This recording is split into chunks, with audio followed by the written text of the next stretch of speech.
আসসালামু আলাইকুম। আজকের ক্লাসে আমরা দেখব math question analysis textile engineering ভর্তি পরীক্ষার জন্য। বিগত ৫ বছর টেক্সটাইল ইঞ্জিনিয়ারিং ভর্তি পরীক্ষায় কোন চ্যাপ্টার থেকে কতগুলো ম্যাথ প্রশ্ন এসেছে সেগুলোর আমরা একটা ওভারভিউ দেখব।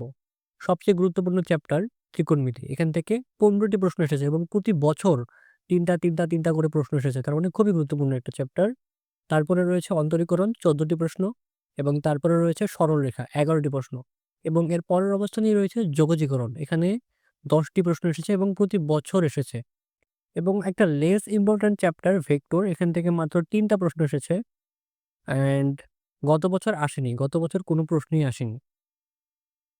আসলে ম্যাথের জন্য যে সবগুলা চ্যাপ্টারই গুরুত্বপূর্ণ, অবশ্যই সবগুলা চ্যাপ্টার গুরুত্বপূর্ণ। তবে সব টাইপ গুরুত্বপূর্ণ না। যেমন সরলরেখা, ত্রিকোণমিতি, অন্তরীকরণ, যোগজীকরণ, কণিক এগুলা থেকে প্রতি বছর স্পেসিফিক কিছু টাইপ আসে। ওই টাইপেরই প্রশ্ন বারবার রিপিট আসে। তাই কোয়েশ্চেন ব্যাংক এনালাইসিস করতে হবে ভালোমতো এবং দেখতে হবে কোন চ্যাপ্টার থেকে কোন টাইপের প্রশ্ন আসতেছে। এগুলো নিয়ে পরবর্তীতে আমাদের আরো ভিডিও আসবে, ক্লাস আসবে। সে পর্যন্ত সবাই আমাদের সাথেই থেকো এবং টেক্সটাইল ইঞ্জিনিয়ারিং প্রস্তুতির জন্য তোমরা চাইলে আমাদের টেলিগ্রাম গ্রুপে যুক্ত থাকতে পারো। সেখানে প্রতিনিয়ত টেক্সটাইল ইঞ্জিনিয়ারিং অ্যাডমিশন নিয়ে আপডেট পাবে। আসসালামু আলাইকুম।